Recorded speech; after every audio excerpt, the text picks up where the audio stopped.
Okay, guys, welcome back to episode 10 of the online coaching series. In this episode, we're going to have a little look at training programming. So we're going to dive into kind of all things with regards to how we program our clients' training. Now, there are loads of different ways that you can program training, and it's probably going to be completely dependent on the goal in terms of which way you choose to program. So, for example, I've got two individual breakdowns here of styles of programming that I use.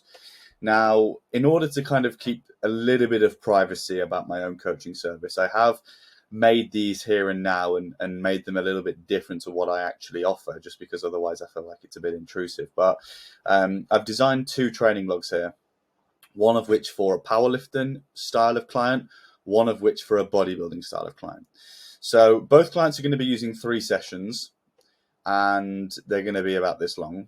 And I'm going to show you how I program. So if we have a powerlifting program, first of all, I normally program 4 weeks in advance. Now, I explained a little bit about this in the last video when we looked, or a couple of videos ago when we looked at coaching sheets. Main reason being here, if we have a little bit more of a long-term vision with that client, they generally invest more in the process. To apply context like I did in that video as well, let's say here we're in a pre-peak taper with that client. We're about to begin peaking for a competition, a powerlifting competition. And in this week here, week 1, that the client is currently on, he's got a set of 4 on, let's say, a barbell squat. Then week 2, we've got a set of 3. Then we've got a set of 2, and then we've got a single. We're peaking for a PB single here, but if I don't tell that client in advance, they won't realize what's up for grabs in the next couple of weeks, and potentially may not put as much effort in because they think, oh, well, this is just a set of 4. That's really boring. Whereas if we paint the picture of, right, well, we've got a set of 4 and we're going to progress that into a triple, into a double, into a single, they may invest more in that process because they're itching to get more load on the bar and take that PB. So there's an element of forward thinking, I think, when it comes to powerlifting programming. And as I said in that video as well, it's not just a case of simply write a 4-week program and walk away, because obviously it's going to require changes based on feedback from the client, how you think they got on, how they think they got on, but also the video footage. You may get that set of 4 back and think, that wasn't very good. There's some technical issues there that we don't want to carry into that heavier weight. Then we make a change. But having that vision of where the program most likely will go, I think is good for getting that client invested. Looking more from a bodybuilding standpoint, this is again, it's just a very, very generic program here, but more of the kind of style I would wish to use. So the exercises and the rep ranges, and we'll come on to those in a second, and then just trackable weeks.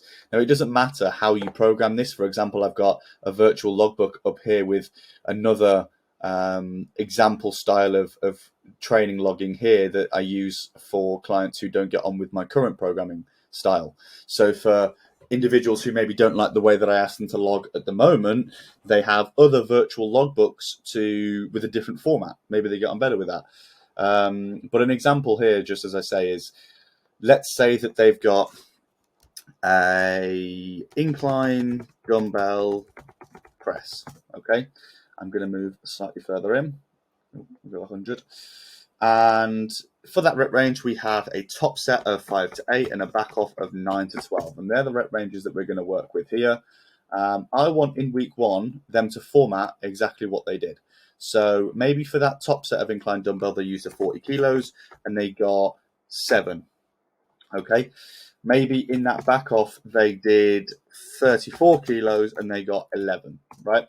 And then, I mean, as I say, I haven't programmed this to account for the fact that there's going to be a little bit more typing than maybe we thought.